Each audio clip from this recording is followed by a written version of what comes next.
ਖਡੂਰ ਸਾਹਿਬ ਤੋਂ ਚੁਣੇ ਗਏ ਸੰਸਦ ਮੈਂਬਰ ਅੰਮ੍ਰਿਤਪਾਲ ਸਿੰਘ ਜਲਦ ਸਹੁੰ ਚੁੱਕ ਸਕਦੇ ਹਨ। ਸੂਤਰਾਂ ਮੁਤਾਬਕ 5 ਜੁਲਾਈ ਨੂੰ ਅੰਮ੍ਰਿਤਪਾਲ ਸਿੰਘ ਹਲਫ ਲੈ ਸਕਦੇ ਹਨ।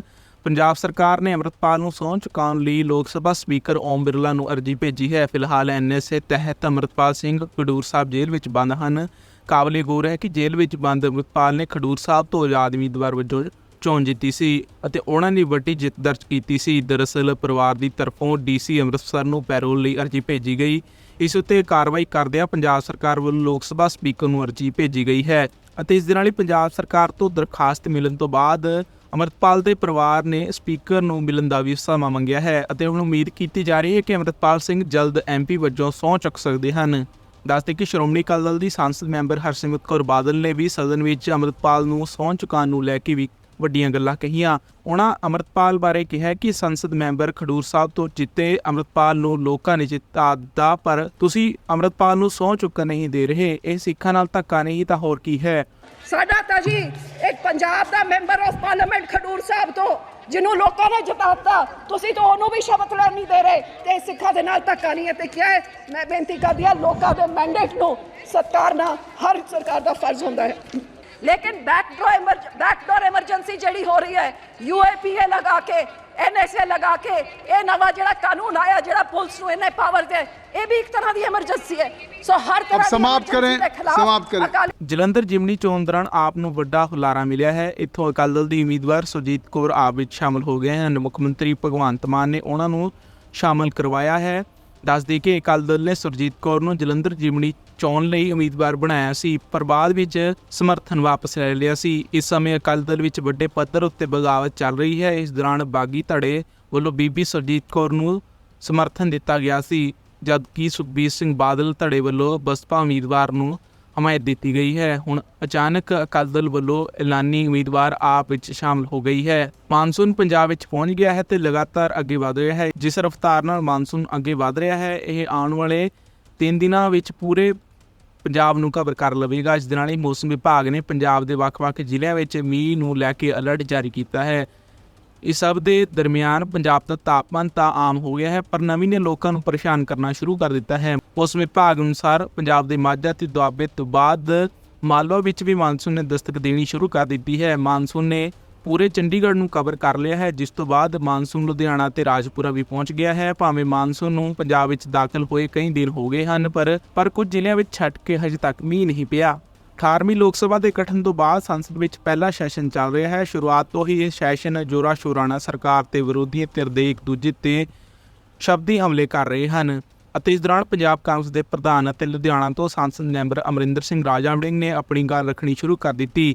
ਉਹਨਾਂ ਕਿਹਾ ਹੈ ਕਿ ਕੇਂਦਰ ਸਰਕਾਰ ਪੰਜਾਬ ਨਾਲ ਦੁਸ਼ਮਣਾਂ ਵਾਲਾ ਵਰਤਾਓ ਕਰ ਰਹੀ ਹੈ। ਉਹਨਾਂ ਕਿਹਾ ਕਿ ਕਦੀ-ਕਦੀ ਉਹਨਾਂ ਨੂੰ ਲੱਗਦਾ ਹੈ ਕਿ ਸਰਕਾਰ ਪੰਜਾਬ ਨੂੰ ਦੇਸ਼ ਦਾ ਹਿੱਸਾ ਨਹੀਂ ਸਮਝਦੀ।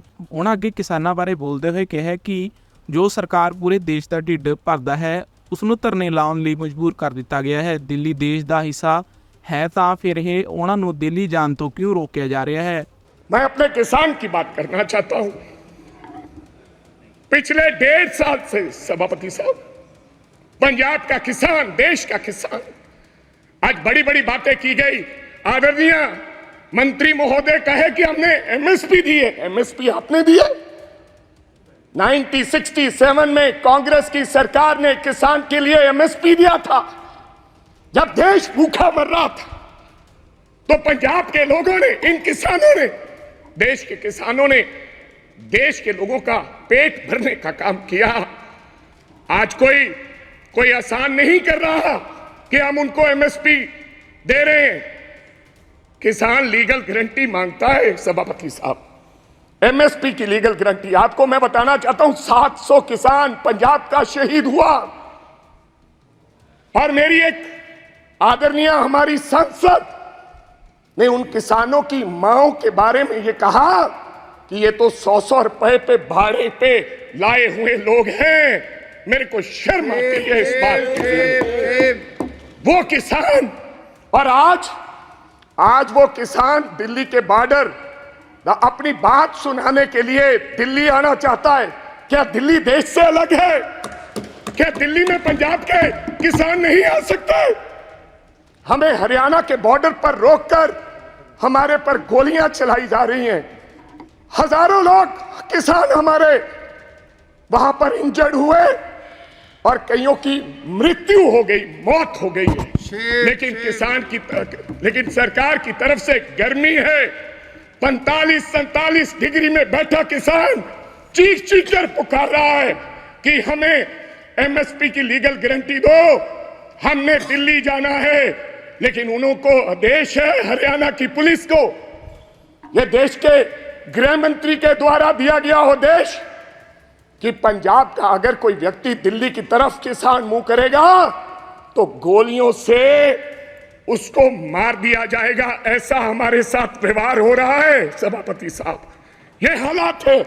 आप कहते हो किसानों को, आपने किसान निधि योजना में आपने बड़ा कोई इनकलाब खड़ा कर दिया।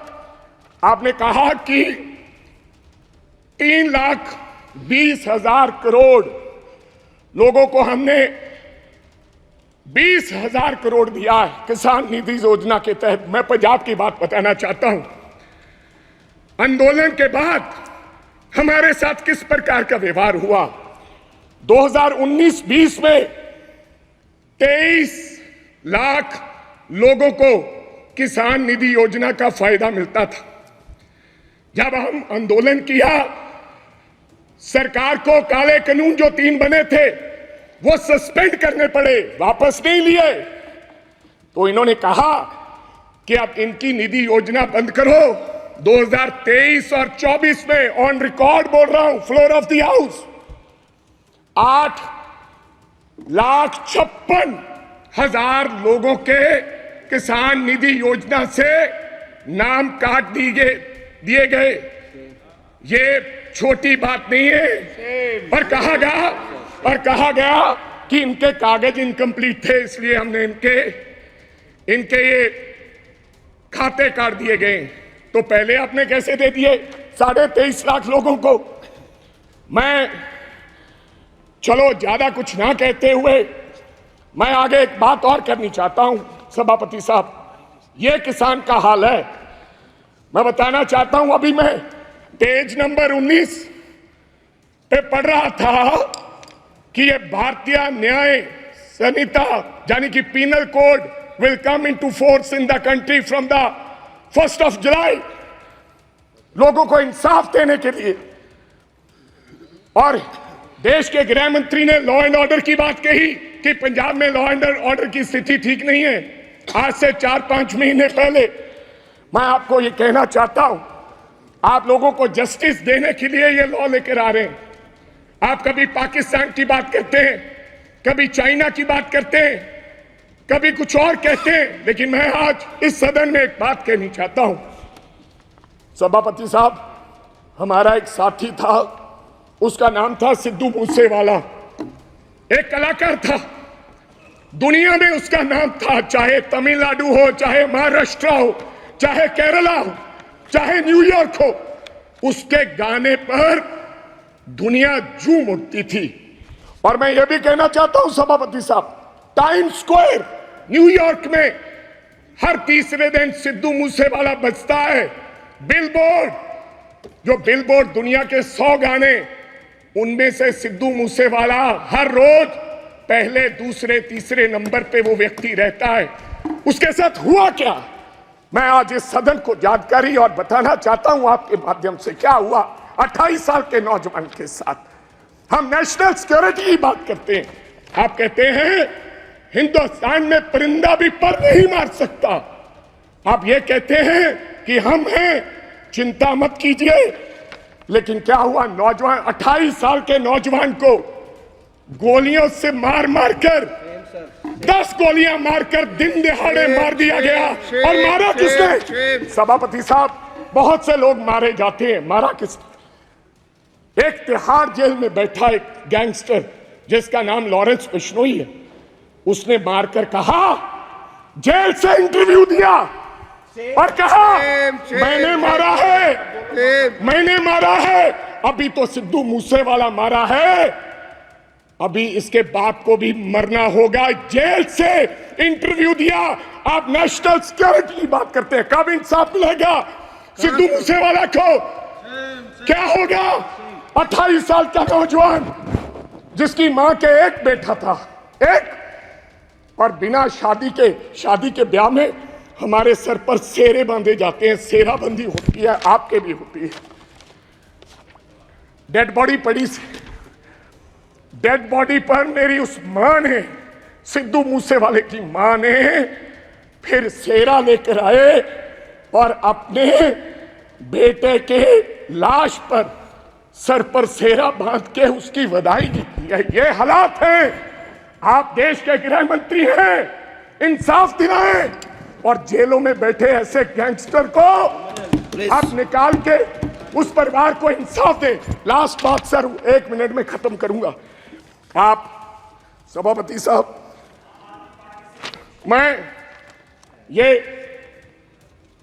इसमें लिखा है पेज नंबर 4, पॉइंट नंबर 5, क्या लिखा है? Now my government is striving to make India the 3rd largest economy in the world. कैसे बनेगा साहब? मैं सब उस शहर से आता हूं, लुधियाना से, जो हिंदुस्तान का कभी कभी ईस्ट मैनचेस्टर कहा जाता है, जिसको आज क्या हालात हो गए इंडस्ट्री के, डाइंग इंडस्ट्री है सर, वहां पर साइकिल इंडस्ट्री है।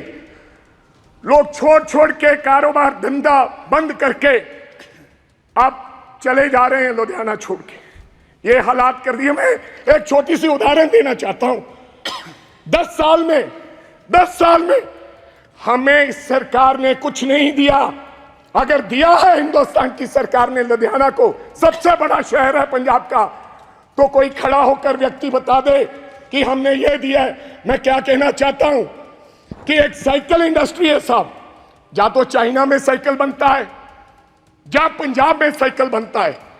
चाइना में साइकिल की प्रोडक्शन क्या है, आप हैरान हो जाओगे। आप मेक इन इंडिया की बात करते हो, 28 से 30 करोड़ एक साल की चाइना प्रोडक्शन करता है, एक साल की 28 से 30 करोड़। लेकिन लुधियाना क्या प्रोडक्शन करता है? 2.5 करोड़। क्यों? वजह क्या है? हमारा साइकिल 3500 रुपए का शुरुआत में बिकता है, लेकिन चाइना का साइकिल $300 से शुरू होकर 2 लाख में बिकता है। इसका कारण क्या है? Make in India wrong policies. जब तक ये रॉन्ग पॉलिसीज हैं, समाप्त कीजिए, तब तक हमारा देश तरक्की नहीं कर सकता। कैसे तरक्की करेंगे? आपकी रॉन्ग पॉलिसीज की वजह से आज हमारी इंडस्ट्री, जो लुधियाना की इंडस्ट्री है, उसके ये हालात हो गए। अंत में एक लाइन में समाप्त करना चाहता हूं। हमारा भाईचारा बहुत कायम है स्पीकर साहब। पंजाब के लोग बेशक चाहे किसी पार्टी को वोट दो, आम आदमी पार्टी को लोगों ने वोट दिया, अकाली दल को दिया, कांग्रेस को दिया, बीजेपी वालों को भी दिया, लेकिन आपस का भाईचारा नहीं कभी टूटा। इस बार पहली बार राम जी के नाम पर, भगवान राम के नाम पर, भगवान हमारे भी हैं इनके, और भगवान ने बता दिया अयोध्या से ये संदेश दिया पूरे देश भर में कि राम भगवान बीजेपी के नहीं है। उन्होंने ये संदेश दिया। लास्ट मैं एक सेकंड पहले बोल रहे हैं, बोलन सभापति साहब, मैं एक नारे के साथ अपनी बात खत्म करूंगा। बस एक लाइन में खत्म कीजिए सर। एक सेकंड, हमारा भाईचारा कायम रहे। मैं बीजेपी वालों को हाथ जोड़कर गुजारिश करना चाहता हूं, देश के प्रधानमंत्री जी को, देश के गृह मंत्री जी को, कि मंगलसूत्र की बात ना करें। थैंक यू आप कब्रिस्तान की बात मत करें। मैं एक नारे के साथ अपनी बात खत्म करूंगा। मंदिर बांटा, मस्जिद बांटी, मंदिर बांटा, मस्जिद बांटी, बांट दिया भगवान को। ओ शर्म करो बीजेपी वालों, मत बांटो इस देश के बोले वाले इंसान को, मत बांटो इस देश के बोले वाले इंसान।